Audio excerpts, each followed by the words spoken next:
Tanim TV nekk seen chaîne YouTube bu bees ñu jagleel ko wàllum xibaar lépp lu ngeen yittewoo ci ay xibaar moo xam société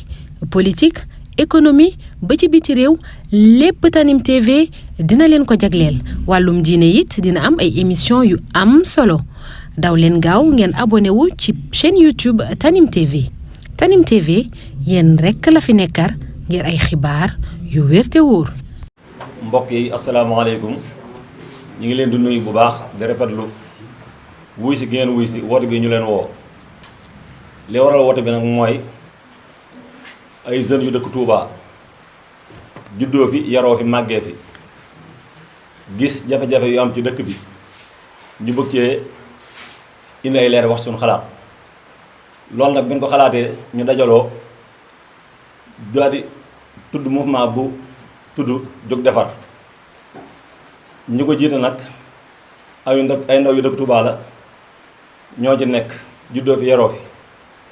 bi ñu ko xalaatee ñu wut ku naan Mourtada Diagne du ko yàgg ci dëkk bi juddoo fi yaroo fi yàgg dox ci social li waral mouvement jóg defar nag fa mu jëm ak li fi ndox jëm fa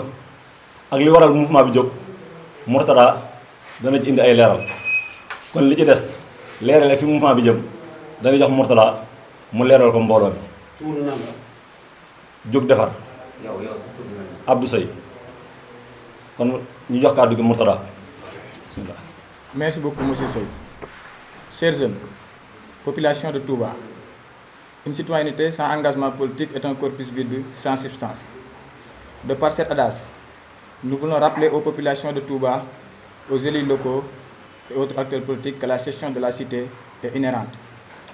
à toute personne qui y réside. Le citoyen est par essence l'acteur politique le plus proche de lui-même, le plus crédible pour lui-même. Il est au début et à la fin de toute une chaîne, celle qui relie les différentes couches de sa localité. La force du citoyen, en effet, réside à ce qu'il est capable d'entreprendre pour vivre mieux et épanoui. Sa capacité à la résilience devient même multiforme si son semblable s'engage à ses côtés. C'est pourquoi le mouvement Jóg Defar de Touba appelle tous les fils de la ville à adhérer à cette cause noble. Ils appellent les uns et les autres à la mobilisation pour défendre les intérêts moraux et matériels des populations.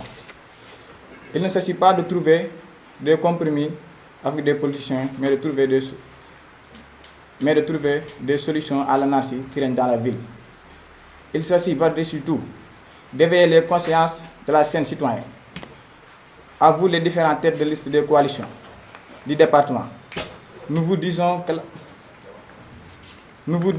la jeunesse de Touba n'est pas un bétail politique. Ne croyez pas que vos cortèges tympanisant les populations et vos sonorisations et vos promesses renouvelées à cette campagne électorale nous ont convaincus. L'heure du réveil a sonné. Les jeunes ont grandi en maturité. Ce combat doit non seulement transcender les rivalités, les intérêts personnels, mais également les enjeux d'un scrutin. Toute tentative de positionnement pour des intérêts personnels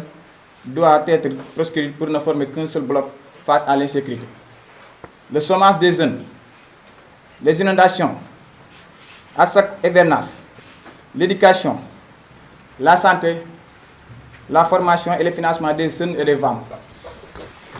Chers citoyens, chers concitoyens, comme Touba peut être la deuxième grande ville du Sénégal après Dakar, la capitale, et fonctionner avec 3 postes de police, une seule brigade de sapeurs-pompiers, aucune zone industrielle, 3 hôpitaux dont l'un n'est pas encore fonctionnel,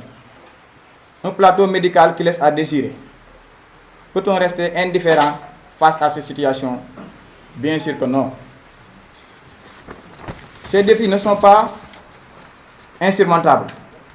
Il suffit de l'imagination, de l'audace, de l'intelligence et surtout de la volonté autour d'un idéal commun pour sortir nos populations de leur morosité ambiante. Car Touba est riche d'une population digne, fière, laborieuse et courageuse. Qu'il s'agisse des jeunes, des femmes ou des anciens. Ensemble, nous pouvons relever ces défis. Ainsi donc, la présente lutte, passant par une mobilisation exceptionnelle, je veux réformiste, constante et impartiale. Elle dépasse les querelles partisanes et politiciennes. Elle ne vise pas une administration locale, encore moins les différents députés de la ville,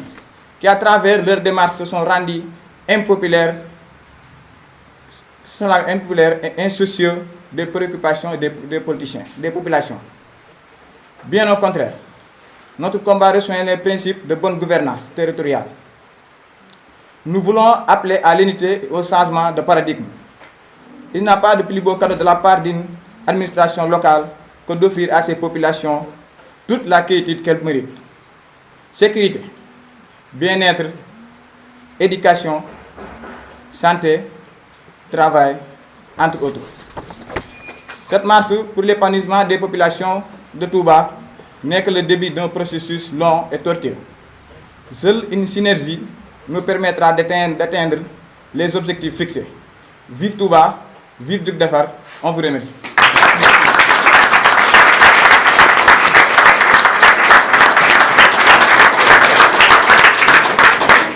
asalaamaaleykum mbooloo mi ñu ngi leen nuyu di leen gërëm ci seen teewaay di nuyu suñu Muntaxa xalif général des Mourides. jotaay bi nag li ko waraloon mu di ay jeunes yu dëkk bi rek ñor gis na tamit dëkk bi ni muy doxee am na ay rëq-rëq yaakaar ne war nañ see mën wax seen kàddu te wax sa kàddu yaakaar nañ ne ayut mbooloo mi nan nga mën a comprendre dëkk bu mel ne Touba amul ci côté sécurité mu am ñetti poste de police rek ak Touba ni mu toll di deuxième grande ville du Sénégal après Dakar dëkk bu toll ne Touba am benn caserne sapeur pompier dëkk bu toll ne Touba ak ni mu toll ak yaatuwaay ak dëkk bi ni muy màggee benn sapeur pompier rek nekk si dëkk bu toll ne Touba amul lenn lu dul ñetti hôpital yoo xam ne benn bi sax aw tur la rek waaye doxagul commencé gul dox ni mu waree plateau médical bi nag mënoo sax expliquer ndax doy waar bi dëkk bu mel ne Touba jeunes yi fi nekk di jeunes yu jàmbaare yoo xam ne même fa wàllum côté financement dañu leen cee seetaan teewul ñu ngi góorgóorlu kenn ku ne boo xëyee yaa ngi wut loo def sa bopp ak loo faje sa soxla dëkk bu mel ne Touba amul centre de formation professionnelle dëkk bu mel ne Touba amul foo xam ne jigéen ñi buñ xëyee wala buñ aayewul di fa mën toggee di fa dàqee lu ñu mën a fajee seen soxla sans ñu wax ko kenn côté emploi bi seetaan nañu si sécurité bi seetaan nañu si plateau médical bi naka noonu ñun nag li waral mouvement bii ñu dajaloo ay ndaw yu dajaloo loolu rek la ndaw yoo xam ne dem nañ ba xool ne dëkk bi ni ñuy doxee teguwul si yoon moo tax ñu waral mouvement bii di jug defar ngir jug wax seen xam-xam ak seen xalaat di tamit ndaw yoo xam ne xam nañ dëkk bi lool mosuñu fee manqué kenn respect mosuñu fee tamit xamal si loo xam ne nekkul si lu jub dëkk bii di Touba nag politiciens yi chaque campagne bu amee ñu fi investir ñu tête de liste ñu ñëw fi ak seen cortège yu gudd ak seen i promesses yoo xam ne chaque année moom la ñuy wax moom la ñuy répété sonal nit ñi ci ay sonneries sonal nit ñi ci ay son fu nañu fëgg fa dajale mbooloo mi yàq dëkk bi bu élection yi jeexee kenn dootu leen gisati ñu dem seen yoon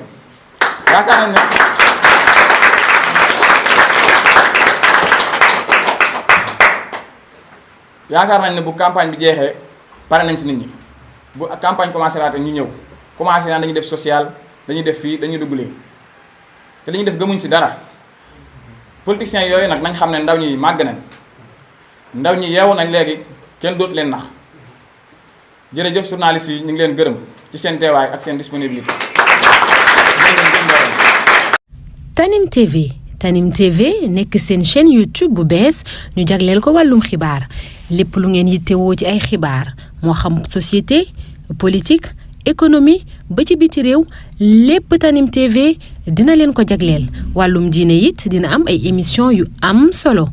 daw leen gaaw ngeen abonné wu ci chaîne YouTube Tanim TV Tanim TV yéen rekk la fi nekkar ngir ay xibaar yu wér te wóor